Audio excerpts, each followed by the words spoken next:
همیشه با عیسی مسیح اعتماد میکنم. یوحنا 14:1 به خدا و به من یعنی عیسی مسیح ایمان آورید.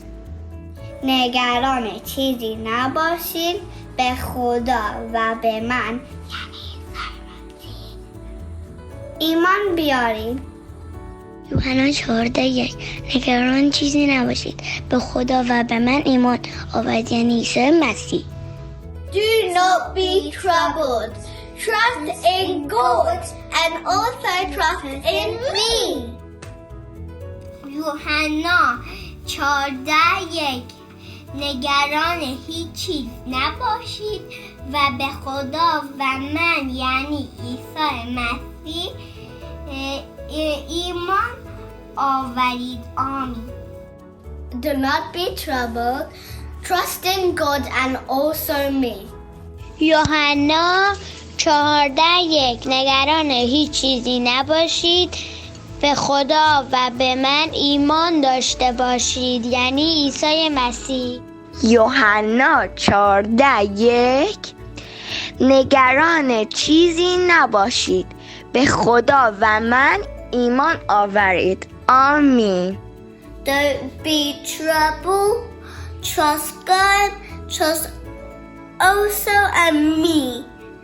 That's Jesus. یوحنا 14:1 نگران چیزی نباشید و به خداوند و به من یعنی عیسی مسیح ایمان آورید. آمین.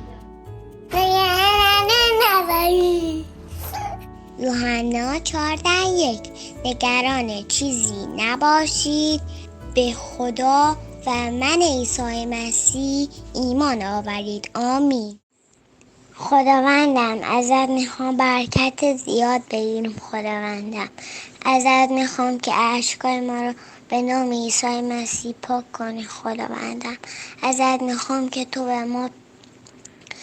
به ما فرزندای خوبت را خوبتر کنی. خداوندم ازت میخوام رفتارشون خوب بشن. خداوندم اونایی که مسیح هستن ولی نمیدونن مسیح هستن مسیح تر بشن. خداوندم ازت میخوام قوت تازه‌ای بگیرن.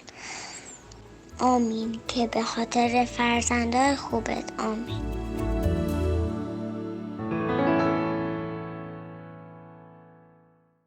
سلام بچه ها، خوبین؟ بچه ها این هفته زریبری رفته بود خرید و یهو دید که مامانشو پیدا نمیکنه.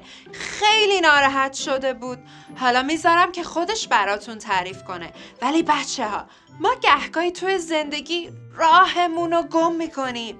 داستان امروز یه داستان خیلی خوبیه که عیسی مسیح در کتاب مقدس گفته. راجب پسریه که راه زندگیشو گم کرده بود. ولی اول بریم ببینیم حال زریبری چطوره. سلام زریبری. سلام خاله مهسا، خوبین؟ سلام خاله پگاه. زریبری چی شده بود؟ حالت خوبه؟ این هفته چه اتفاقی برات افتاده بود؟ وای خاله مهسا نمیدونی، مامانم گفت بیا بریم خرید. منم باهاش رفتم. مامانمو که میشناسی وقتی میره خرید چند ساعت معطل میشی اونجا. یکم حوصله‌ام سر رفته بود. بعد دیدم چند تا توپ فوتبال تو مغازه دارن منو صدا میکنن. رفتم اونا رو ببینم. بعد وقتی برگشتم میدونی چی شد؟ چی شد؟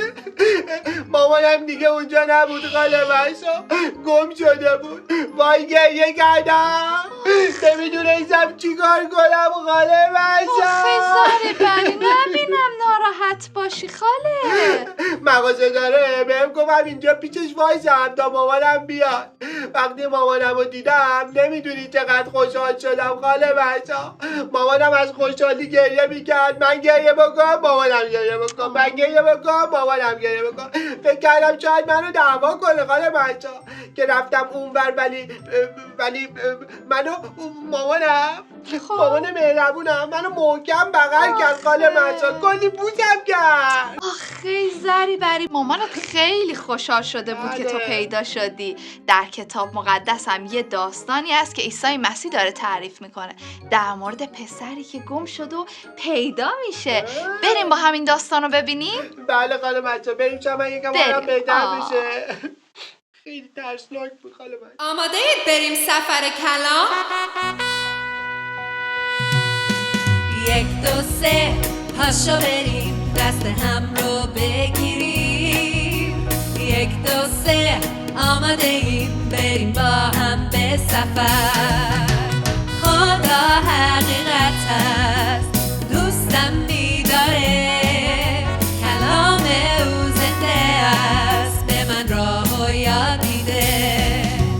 بیا بریم سفر آیات یاد بگیریم، دعا کنیم نزد خدا دست هم رو بگیریم، دست هم رو بگیریم. 1 2 3 یکی بود ولی تنها نبود. کلام خدا بیکار نبود. روزی رهبر دینی یهودیان متعجب پرسید چرا مسیح با آدمایی وقت میگذرونده که کارای بد انجام میدن؟ به همین خاطر مسیح برای اونها یه داستان در مورد عشق خدا گفت. داستان از این قرار بود که یه پدری 2 پسر داشت. پسر کوچیکتر در مورد پولی پرسید که بعد از مرگ پدرش به اون میرسه. پدر دلشکسته نصف پولاش رو به پسر داد و پسر به یه جای خیلی دور رفت. اون همه پولا رو خرج کرد. حالا که بی پول شده بود مجبور شد بره و به خوک‌ها غذا بده. اون گرسنه بود و آرزو میکرد که ای کاش میتونست غذای خوک‌ها رو بخوره. پسر با خودش فکر کرد الان اوضاع خدمتکارای پدرم بهتر از اینه.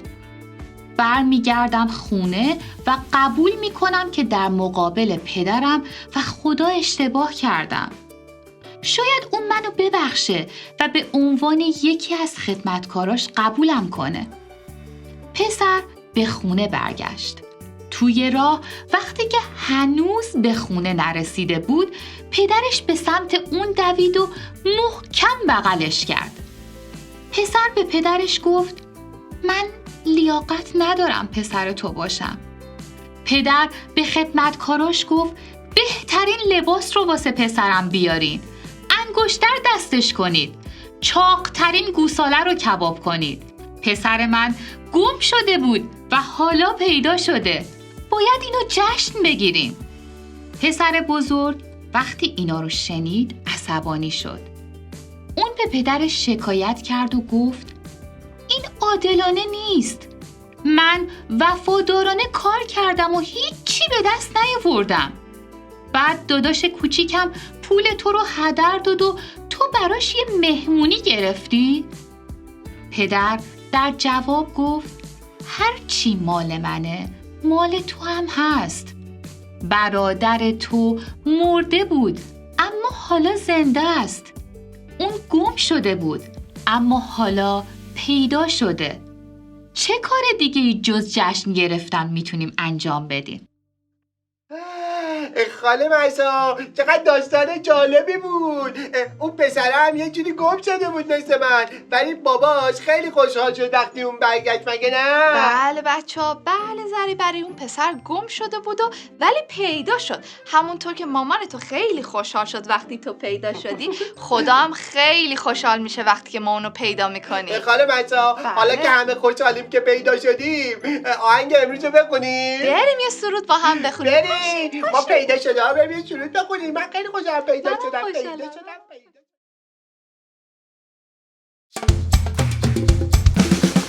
عجیب است چه عجیب است عشق تو ای عیسی، صلیب تو آورده آزادی. هیچ کس نمیتواند درک کند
بچه ها، ما شاید گهگاهی اشتباه کنیم و راهمون رو گم کنیم، ولی خدا همیشه آغوشش بازه برای من و شما. وقتی راهمون رو گم میکنیم میتونیم خدا رو صدا کنیم و او ما رو نجات میده. یاد آیه افتادم بچه ها. آماده این با هم بگیم؟ پاشین. مزامیر 55:16 خدا رو صدا می کنم و او مرا نجات خواهد داد. Psalm 55:16 I will call on God and he will save me. کیمیا جان سلام، میتونی این آیه رو بر ما بگی؟ بله خاله، سلام بچه ها. مزامیر 55:16 خدا رو صدا می کنم و او مرا نجات خواهد داد. بچه ها بیاین با هم دعا کنیم. خداوندا مرسی که حتی وقتی راهمون رو گم میکنیم یا اشتباهی میکنیم تو هنوز ما رو دوست داری. مرسی که پدر خوبی مثل تو داریم. لطفاً یادمون بیار که هر موقعی که در سختی ها بودیم تو رو صدا کنیم. به نام عیسی مسیح دعا میکنم. آمین. بچه ها یادتون باشه که خدا همیشه آغوشش برای من و شما بازه. تا دفعه بعد